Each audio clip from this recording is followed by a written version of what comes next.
As the sun sets on a small town in Louisiana, a lone car pulls up to a dimly lit shop. Out steps Jennifer Hills, a successful but troubled novelist from New York, on a mission to find a secluded cabin where she can finally focus on her second novel. As she enters the shop, she meets Earl, who hands her the key to the cabin and gives her directions. She sets off on her journey with no idea of the horrors she was going to face. On the way, she gets lost and stops at a gas station for help. She meets Johnny, who tries to make a move on her, and she panics, which causes him to spill a bucket of fluid. His friends, Andy and Stanley, laugh at him as she drives off. After a long journey, Jennifer finally arrives at the cabin, which will be her home for the next few months. She immediately unloads her belongings and settles in, ready to start a new chapter in her life. The next day, she relaxes by the lake when she starts hearing strange noises. They continue to persist and make her uneasy. Jennifer decides to investigate and walks over to a nearby shed, only to find bottles of poison inside. She accidentally spills her drink on her clothes and goes to the kitchen to clean it up,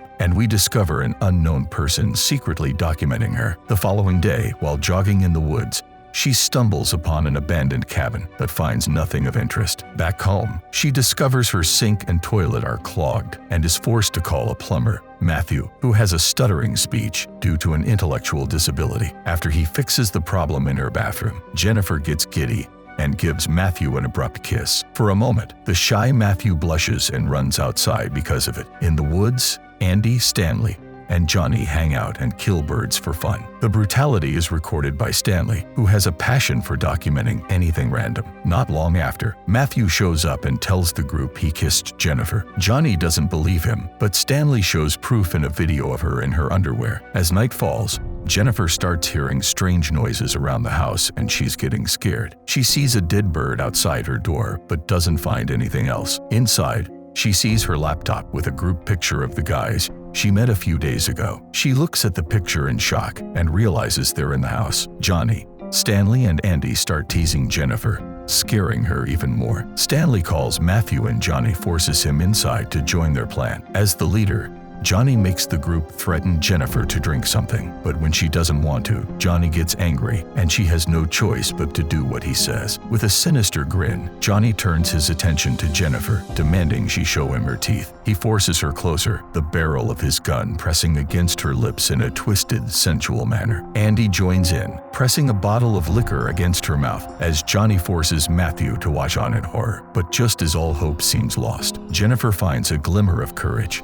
She lashes out, striking Andy's knee before unleashing a stream of pepper spray in Stanley's face. With her captors momentarily incapacitated, she makes a break for it, sprinting into the woods and running for her life. Jennifer runs through the woods, crying, and stumbles upon Storch, the sheriff, and Earl. She tells them of a recent traumatic experience, but Storch dismisses her claims and searches the cabin, finding evidence of alcohol and drug use. Despite her protests, he accuses her of making false accusations and begins to frisk her inappropriately. The boys show up, and Storch points a shotgun at her, ordering her to kneel, revealing that he's actually an accomplice of the group. Johnny picks Jennifer up as Matthew is ordered to remove his pants. She is completely helpless, facing 5 heartless men, her survival hanging in the balance. Stanley records the whole thing as Matthew begins to force himself on her, until he is satisfied. Despite feeling weak and defeated, Jennifer manages to gather enough strength to escape the cabin. But her nightmare is far from over as she stumbles upon the group again deep in the woods. Andy drags her towards a puddle and submerges her head multiple times. As she lays on the ground, Storch, the man who was supposed to protect her, removes his pants and forces himself on her, ignoring her cries for mercy. After the men assault Jennifer, she wakes up battered and bruised. She rises and stumbles deeper into the woods, pursued by the men. She reaches a bridge where Storch is about to shoot her, so she jumps into the river and disappears. After Jennifer's escape, the group tries to find her, but are unsuccessful. They try to cover up the crime by destroying evidence, especially Stanley's recordings. Storch, the local sheriff and one of the group members, goes home as if nothing happened and spends the night with his family without any remorse for his actions. The next day, Storch stops by Earl's shop and tells him Jennifer left without notice. Weeks pass, and the group goes on with their lives as if nothing happened. Matthew, however, is the only one who feels guilty. and spends most of his time in the woods. One day, he has a vision of Jennifer staring at him in a ghostly way, and he covers his eyes out of fear and becomes convinced she is haunting him. While Andy and Johnny are hanging out for some drinks, they see Stanley running toward them. With worry in his voice, he informs the voice that his camera has been stolen before revealing that he kept the controversial tape. Johnny gets in a fit of rage and starts beating Stanley up for putting them at risk. That night, Johnny hears strange noises and finds a dead bird on his porch. He tries to remove it, but it reappears.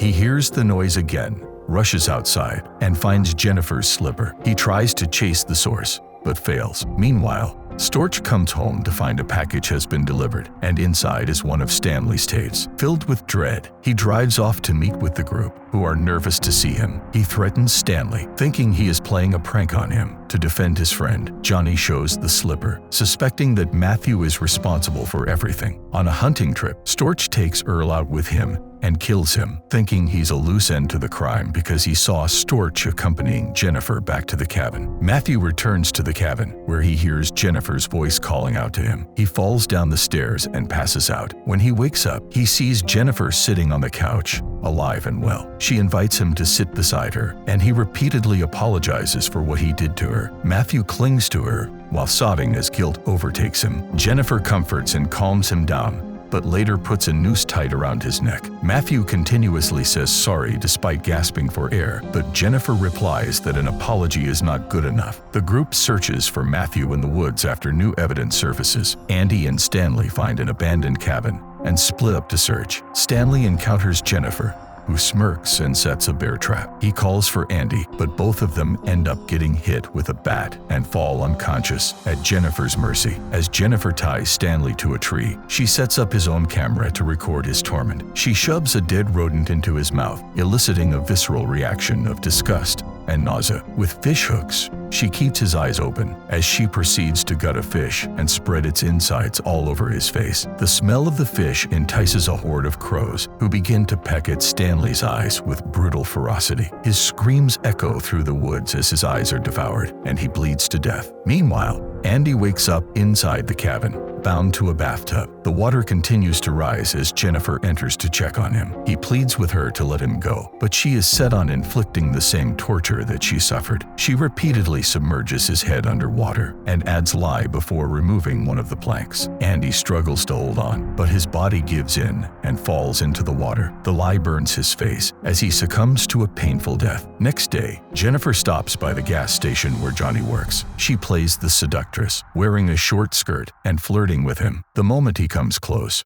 she attacks him, dragging him back to the cabin. Once there, she ties him to the ceiling, leaving him naked and vulnerable. Her torment begins as she pulls out his teeth one by one. She makes him realize the gravity of his actions as he screams in agony. She forces a gun in his mouth, just like he did to her. Still, Johnny manages to laugh, which only enrages Jennifer. She carries hedge clippers in her hands. With a swift strike, she brutally mutilates him before shoving his own severed genitals into his mouth. Eventually, he bleeds to death, a gruesome sacrifice to Jennifer's sense of justice. But her work was not yet done. There was one more target on her list: Sheriff Storch. The sheriff receives a call from his family, receiving news that Chastity's teacher is at their home. On the phone, Jennifer greets Storch, leaving him in a state of disbelief. Out of concern for his family, he quickly drives back home, only to find out that Chastity came with Jennifer. Storch arrives at an empty playground with his daughter still out of sight. Worries start to overtake him, and he runs back to the cop car, where Jennifer knocks him unconscious. Upon waking up, he finds himself inside the cabin with a rifle shoved inside him. Showing no mercy, Jennifer talks about how nice Chastity is and how he could stomach assaulting a woman. She shoves the rifle deeper,